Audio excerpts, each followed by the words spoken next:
Good morning to you, our fervent viewers of the program. Press Brief, you're heartily welcome on this Monday's edition of Monday, the 11th day of Monday, the 11th day of November 2024. The program on air is Press Brief, and on this program, we bring to you the latest happenings as reported by the print sector in the nation and around the continent of Africa. We'll be back to unravel today's package.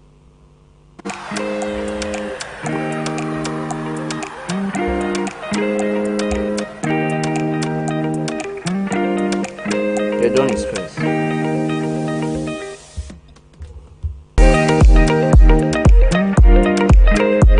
Once more, you're heartily welcome to the program. We begin this first phase of the program with the first newspaper for this morning. That is the Dawn. And for presentation, I am attending Larry Kevin Tabot. We start off with the Dawn newspaper for this morning, ladies and gentlemen. The Dawn for today have as lead story Cameroon Tire Factory Project, worldwide investment, according to the CDC General Manager Franklin Gonenje, who gave this exclusive interview on the Dawn newspaper for today.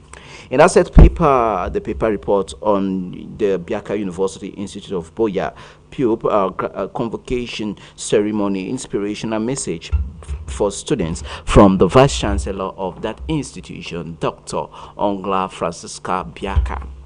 Moving on to Limbe, it says, Don't donate to village children, urges hard work among the beneficiaries of this gesture from the Don journalist of Southwest Extraction. PCC defenders of truth clamor for reforms in the Presbyterian Church of Cameroon ahead of elections. Get to read more explanations there on that publication for today. The horizon for this morning talks of to eradicate water crisis in Ashong village of Baribo subdivision in the northwest region. It says as Kuda raises over 17 million CFA francs for the Ashong water rehabilitation project. International distinction, Cameroon's Marie-Louise Abomo honored for ratification. Get to read more on that said paper for this morning. We now take you to this other story, the paper report of to tackle global energy transition. It says African Energy Bank to go operational before April 2025. Cameroon Tribune of Marie Claire for this morning have as lead story urban development Garua change. Get to read more on the new facelift that has been accorded to the town of Marwa in the far north region of the country, promoting sports, digital development, another front for Francis Ngannou. And Russia African Partnership Firm, it says Foundation for Greater Opportunities. Get to read details on that publication of Marie Claire Nana.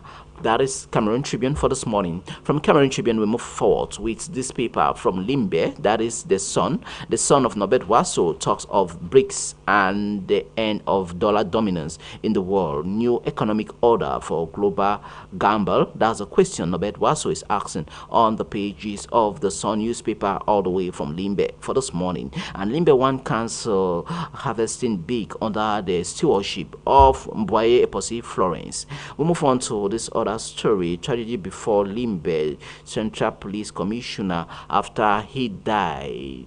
He alongside the driver died at this ghastly road accident along the Yaoundé-Douala Highway. We move on to this other story. Cameroon's National Hydrocarbon Corporation (SNH) is a sustainable energy future, according to this oil and gas expert Chris York, who speaks on the pages of the Sun newspaper for this morning. From the Sun, we take you to the Advocate, another Limbe-based newspaper for this morning.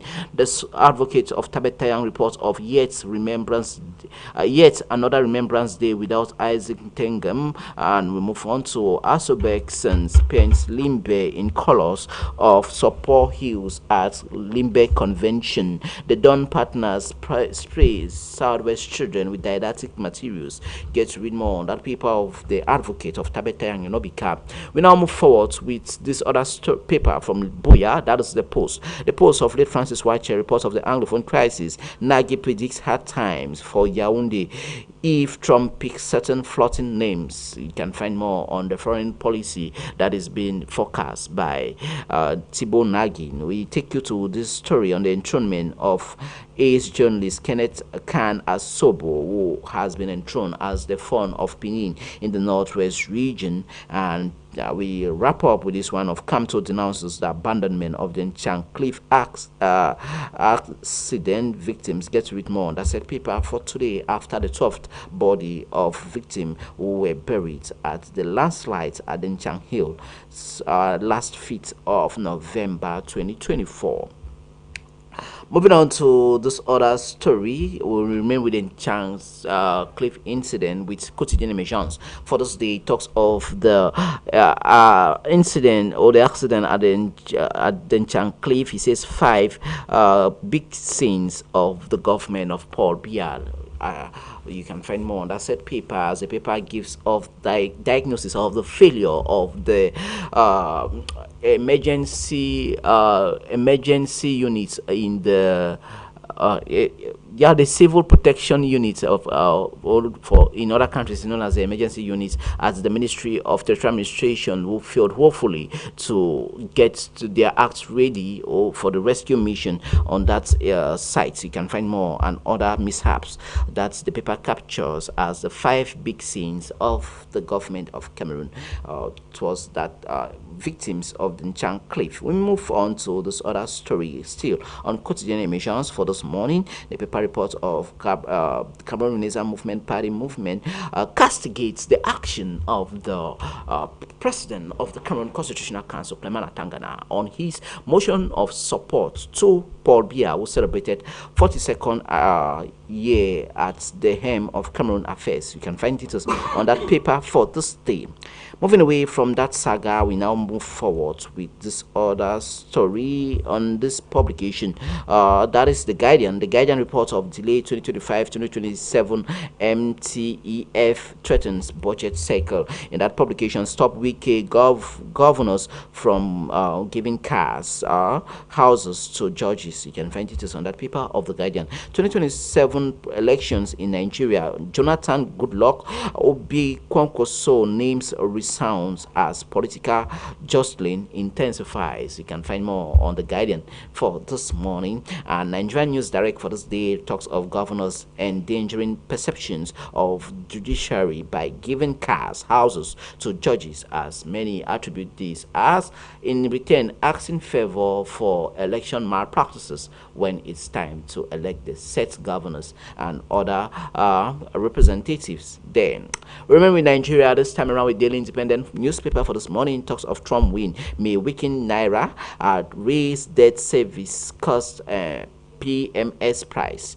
and despite increase aircraft airfares will remain high according to aviation stakeholders. We talked on that publication. We move on to this next. We come back to Cameroon with this newspaper. That is, we come back to Cameroon with this newspaper. I think we should be making a stopover with. We'll make a stop over with Projection newspaper for today. Talks of the cabal against Clement Atangana. You can find more on that said paper for today. And away from that, let's take you to Les Infos show for today that announces the missing person on her front page for today. And Clement Atangana, the paper talks of the bad fate of Clement Atangana by declaring his support to Paul Biya, as Paul Biya celebrated his 42nd anniversary as president of Cameroon. You can find more explanations there on that paper of Les Infos show.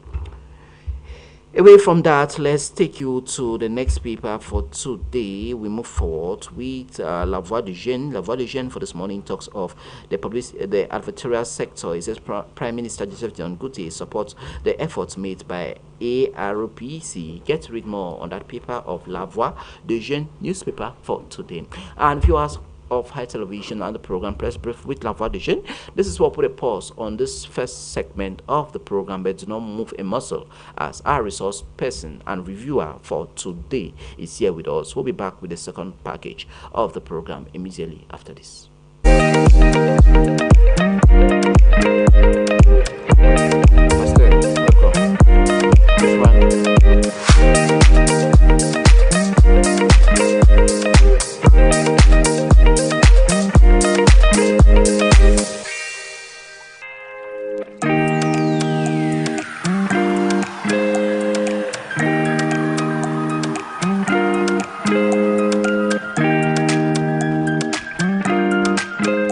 Welcome once more, good people, to the second phase of the program. And our reviewer for today is Lucas G. Good morning to you, Lucas.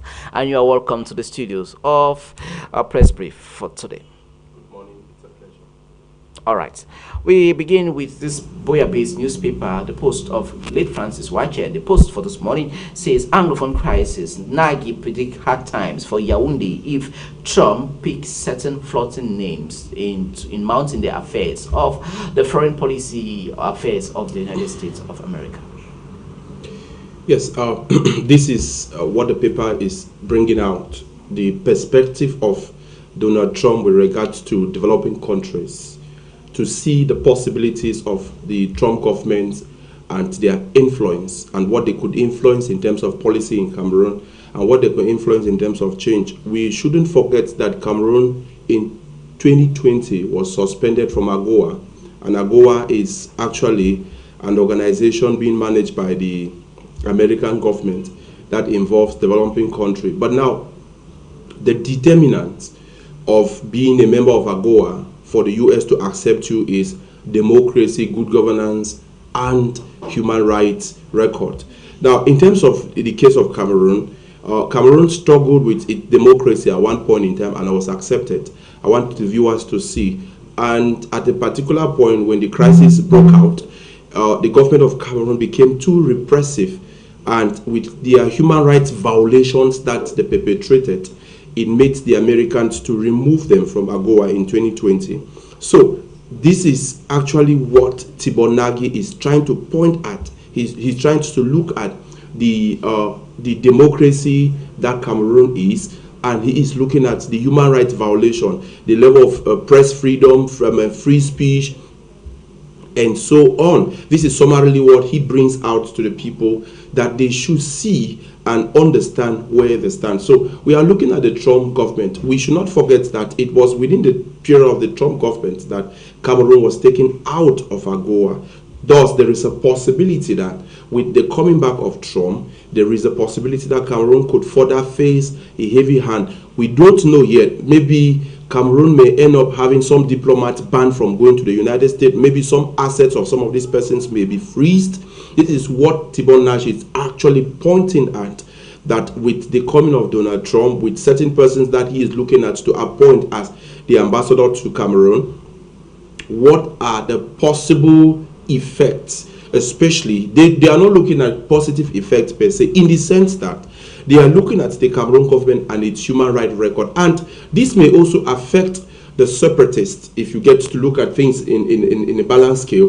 The separatists, on the other hand, also may face some challenges, because as much as Donald Trump is someone who promotes a free speech and the rest, Trump also is someone who promotes human rights, the enjoyment of people's rights, and he is against the alienation of the people's rights. So I think it may be a very difficult one. But one thing we must know is the Cameroon government is relatively very diplomatic. They know how to play their diplomacy. Of course, you should also know that immediately Trump was elected, the Yaoundé-led government, the Biya-led government, President Paul Biya himself, he crafted his own congratulatory speech and sent to the president-elect of the United States of America. So this is where we find ourselves. There is a lot of uncertainty, as the paper put it. There is a lot of uncertainty that looms. Of course, the Zelensky government is, should Zelensky refuse that Crimea should not go to Russia,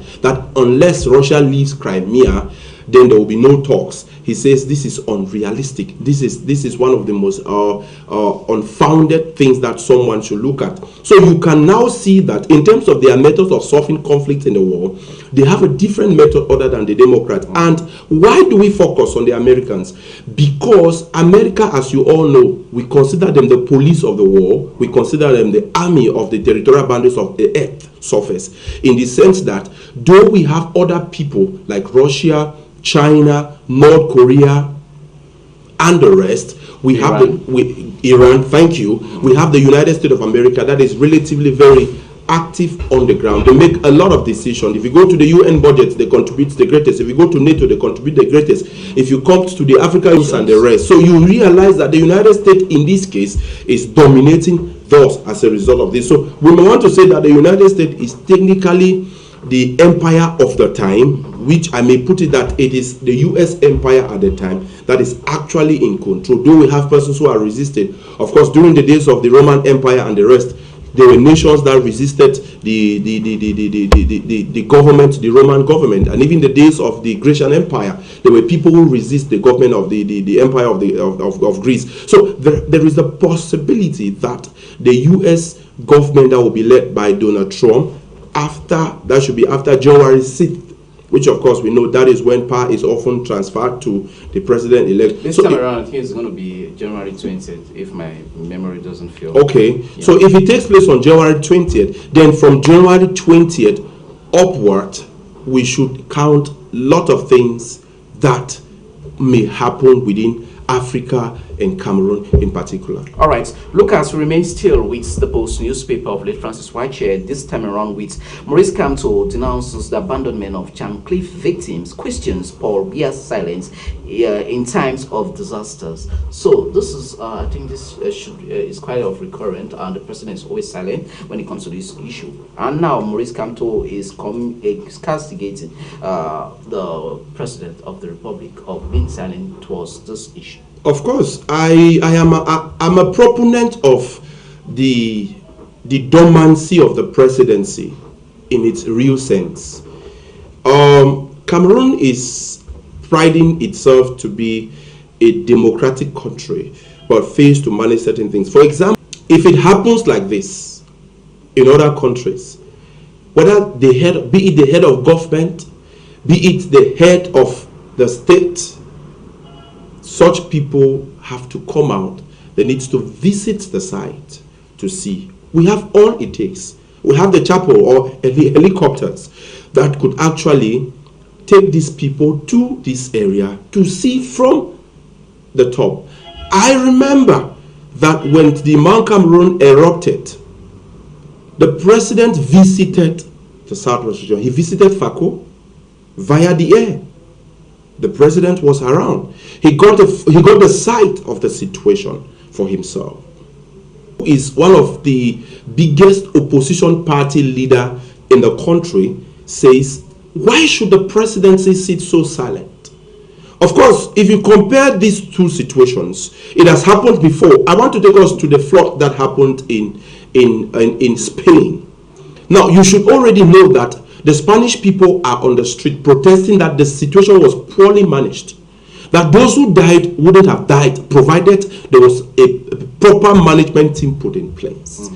Though now you see that it is because we have the aspect of the early warning signs and what we do when disaster occurs. But you will realize that in the case of Cameroon, there was no need to hurriedly send the front head loaders, or what is commonly known as the caterpillars, that went there, and it is alleged that some caterpillars were equally buried because the slide was still ongoing, but the local authorities failed to adequately manage the situation. So when we hear Maurice Kamto criticizing the government, calling on the government of Cameroon to sit up, telling President Paul Biya to leave his slumber and become active, but how would he become active when the age factor is involved? It is worth mentioning that nobody of 91 years old can be agile as myself, can be agile as Maurice Kamto. It is not possible. So sometimes when I see some of the people we call the Biaists, they get quite offended when we talk about the aspect of the age of Paul Biya, the president. The thing that we are trying to denigrate him. No, we are not denigrating him. We are looking at nature, what God has made. We think that it is not about you. If you love the country so much, like someone said, that if we have power outages, it affects both the CPDM and those who are not members of the CPDM. So Maurice Kamto is saying that at the end of the day, the people who added to those who died, and the situation is not adequately being managed. And I say yes to that, because I did not see any helicopter hovering around to see. And when you look at the rescue team that we have in place, we know that they are trained as per the training that they receive. But I want to say that we need to upgrade our trainings. And to an extent, Kwali is playing a very positive part. And how would they have used AI in such situation to understand the gravity before sending the human being who went there with the caterpillar to see how they could rescue some of those cars that had fallen down, which of course it was still an ongoing landslide. So this is where Maurice Kamto has it right, because the management of the situation is pretty poor, and it is poor because it is an octogenarian government. It is a government that is actually being managed by old people, and you cannot take such old people to think with the present situation and act with the present situation. But not when militants and sympathizers of the said ruling party are calling for party politics. But they should know that Cameroonians deserves to have a better president. Whether we like it or not, Paul Biya at this moment is not the president meant for this country. Paul Biya is of age. A 91-year-old person by age cannot do the things that a 60-year-old person, a 50-year-old person, and to an extent, a 70-year-old person would do. We are talking about 91 years of age. Just 1 and 9 years. You have only 9 years to hit a century. Now you will realize that it will be very difficult.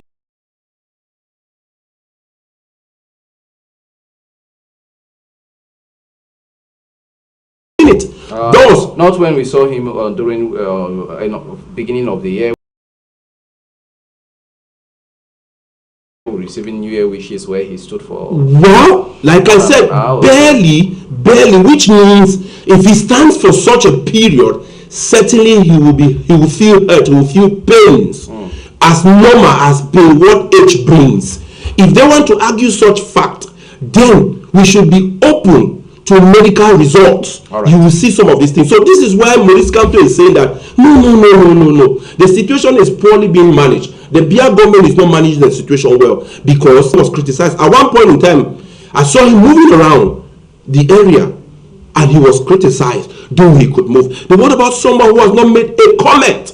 We cannot continuously rely on people you call government spokespeople, because they speak with, they will give you falsified results and you will capitalize on them. And that is why we got results of constructed roads on paper, but when he traveled Yaoundé, Fako or Mutengene, he got the reality and lamented that we do not have roads. So these are the situations we are talking about. Right. They need to stop sitting on the wheelchair or stop sitting on the armchair and give result, whereas they have not been on the ground to see the situations from themselves. All right, moving on to the next paper for today. That is the Dawn. The Dawn talks of Cameroon Tire Factory project in the Southwest region, worldwide investment, according to the general manager of the Cameroon Development Corporation, CDC, Franklin Gonenche. I am yet to see the link with the because CDC produces rubber, and most of this rubber are being exported out of the country. But now with the coming in place of this tire industry in the, I think it was going to be in Tico, so CDC will be selling her rubber to the company for production of tires. The link I want to see, I know they produce rubbers, and rubbers are used to make tires. Flight. Most of the job workers who are paid the billions of CFA francs, they'll gather this money and go to their countries. Howbeit, it's a laudable idea that we now have this. and it will boost small farmer holders who have plantations of rubber or rubber estates and jobs. So it will boost the economy, notwithstanding. Howbeit, I would have appreciated more provided this was a national company. But whatever the case may be, Ngonenjie basically is saying, okay, now Tico still, because we are still within the ongoing crisis. This we should not forget. The productivity, the production capacity of CDC has dropped significantly. No argument about that. So, if we want to effectively satisfy the company, it will entail that CDC needs to sit up. And it will mean that the CDC budget that is now being managed in Yaoundé and an office being managed in Limbe, it should come back to Bota and let everything be managed around Bota. And we want to see proper management. It is quite unfortunate that we pay people millions of CFA francs, yet they still steal. Come on. Come on.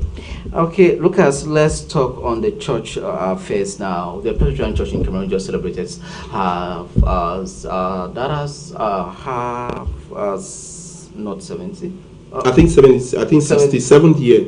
Yeah, 67th. Yeah, 67th anniversary. Yeah. But this time around, we are taking a different turn where defenders of truth, that is some disgruntled Presbyterians, are clamoring for reforms to be done in the church of the Presbyterian Church in Cameroon, the PCC, as they will be going for the electoral session this November or December, if I'm not mistaken. So, what do you make of these defenders of truth? You have the likes of President Tumfonu Buhale, you have the likes of Chief Ada Kesi and Ngome, Frank Ngome, that is, yes. I observed that part of these persons were on the streets celebrating while others had their own turn. I want to give my personal experience with regards to this. You know, I was born by the Protestant gospel. My parents are Protestants. Presbyterians. Of course, we should be known that they are Presbyterians in Cameroon, my parents. My mom died as a Presbyterian, my father is still there and he's a Presbyterian. Okay. And he's a member of the CMA, I think, as often referred to. CMF. CMF, thank you. Yeah, CMA is for Catholics. It's Catholic.